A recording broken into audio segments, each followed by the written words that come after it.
Alright, so quick update, sorry. It's been a while. I had to move the pond inside. Fish are doing great.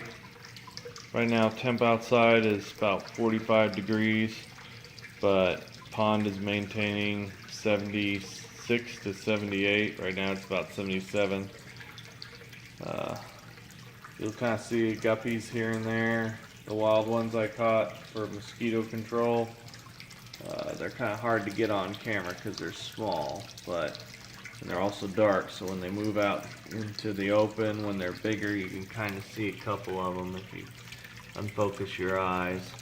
But there's a group sitting in the middle right there. They're doing their thing. I also got some bristlenose plecos and a couple crayfish that I caught. Right now on the right, this area right here, I kind of set up since my subdominant Costa Rican male just would not stop fighting with the dominant, and got taken out, I guess, because he kept getting on the wrong side of the fence when I had a little divider in here. But there's Dad right there. These guys bred. Just kind of keeping an eye on the other side, making sure these two, they dart in and out, stay on their side, and they do vice versa. Especially now that right here, you see the female guard the egg. She's blushing right now, pretty bright. She's sitting on those eggs pretty tight.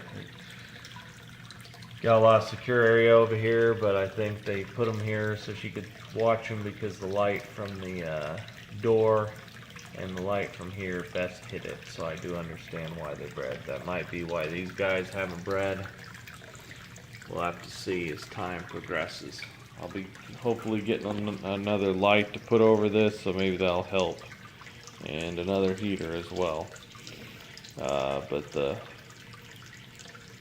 Nicaraguan Midas, all these guys are from Jeff Rapps, by the way, so everybody knows. Just hold their side right here. It's kind of funny. The barred one over here colored up and got bigger after I got him. As you see, he's checking me out. I don't interact with these guys too much, so they're not as bold as a Midas who watches people all day and everything, I've noticed. But these guys are coming out kind of checking, but she's swimming out, telling him to do his thing. But yeah, he's patrolling. So he's doing what he's supposed to. I'm probably gonna get some of those egg crates from Home Depot. Unfortunately, they seem to be the only ones that carry them, at least for a reasonable price.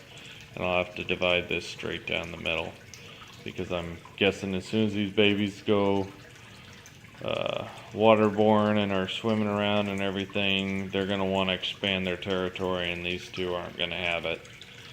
They'll back down in the middle. The males will lip lock and whatnot, and he can usually hold them off together as long as they're having to worry about the female zipping in and nailing one that's too engaged. But I'm thinking as soon as those babies start swimming, some of them might start to venture on the wrong side, and that's when they're gonna be fighting.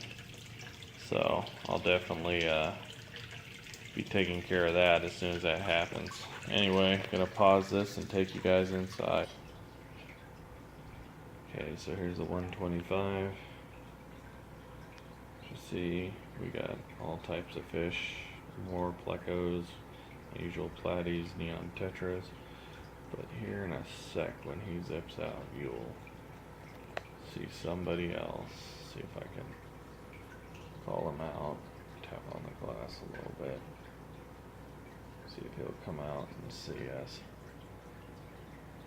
Yeah, I don't see him yet. We're looking for him. Basically what happened was I was cleaning my pond when I was moving everybody in. See a nice sized clown loach sitting right there. And found something.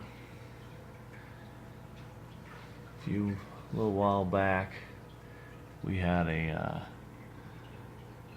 there he is, he's in the back. See if I turn this off, if he'll come back here. But we had the Nicaraguan Midas that spawned, and there he is. And turns out one of the fry survived from when the temp dropped real heavy. So we've named this guy Lucky. Looks like I might have a community Midas on my hands. I put him in when he's about a quarter of the size he is now, and he has grown fast. No bullying, no eating the baby platies, no fighting with the fish. He just always comes here begging for food when he sees me, but he likes to patrol around and hide and come in and out of plants and whatnot. So I might have another community Midas, even though he's not going to be as colorful. Kind of wanted a Nicaraguan because yellows and oranges and whites would go good with the platies, but we'll see. As bright as his dad is, this guy turns out to be as bright. He might be okay. The other lone male didn't really do so good in here. He wanted to chew everybody up, so we'll see how this goes. Fortunately, my plants are suffering because both my lights went out. I just have this light here. Even though I am growing plants out the back, as everybody can see right there. They're doing good, but these are just surviving. They're not thriving. So tax return, getting more lights. Brings us to over here. Now about 2 hours ago, my other Nicaraguan pair bred. I'm going to turn on the light so you can see. There's Mom sitting in there, her hump's going down. It was huge before, but she's taking care of her business. And you can also see the filters messed up right there. Can't get, they knocked it down, I guess, and of course he's gonna tear me up when I stick my hand in there along with her, so not looking forward to that. I'll do that tomorrow, no rush. But I've had this tank here. I'm gonna be using it for a wet dry bed for aquaponics. So with that, we're gonna pause right here and we'll pick up here in a sec. Alright. Now here are the last survivors of the pair that you just saw. Fortunately, they were a huge cloud, and then now they're about 30 or 40. So I went on ahead and pulled them because of that, and because the parents looked like they wanted to breed again, which they did. So they're right now in this 1 gallon old beta tank I had before. I wanted them to focus on eating and have a smaller area. Have a plant in there, one of those elephant ears, to help, as well as duckweed, which you saw out in the pond. I use for filtration to help filter, because they're just less likely to tear those up. But as soon as they get bigger, I'll put them in. The platies and the Midas kind of went after the breeder thing. I put them in to float, so I figured it a better idea to put them out here. I guess just the way they look when they're fry compared to platies or live bears, cichlid fry look different. They look more like worms, so to other fish they figure, you know, it's just food. So we'll grow them out in here a bit. I'm thinking about a week. I've got the temp up. We're doing water changes, feeding them. They got tons of food on the bottom because my son overfed them. But hopefully they'll be cleared out tomorrow morning. Otherwise I might have a serious cleaning. You see several of them still eating off the bottom. But see what happens. Fortunately, I don't know if I'll be shipping these off to man or not.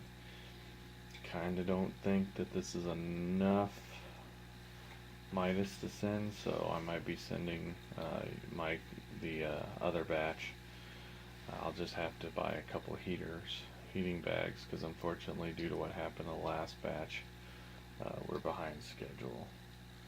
But I'll send them out, and then some of you all can go on ahead and pay Mike for the ones that he decides he doesn't want to keep.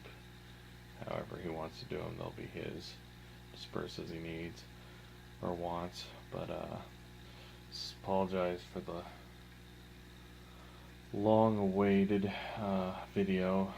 Unfortunately, due to my current job and everything else going on, I haven't been able to update and work the Amphilophus connection page and the aquatic page as well, aquatic support. But I do what I can. But anyway, hope you all enjoy. Keep you all up to date on the Midas and all their progression and everything when I get chances. Hopefully I'll get some more big tanks here soon, but fortunately here in Oklahoma it just isn't happening. So you guys have a good evening, and thanks for watching.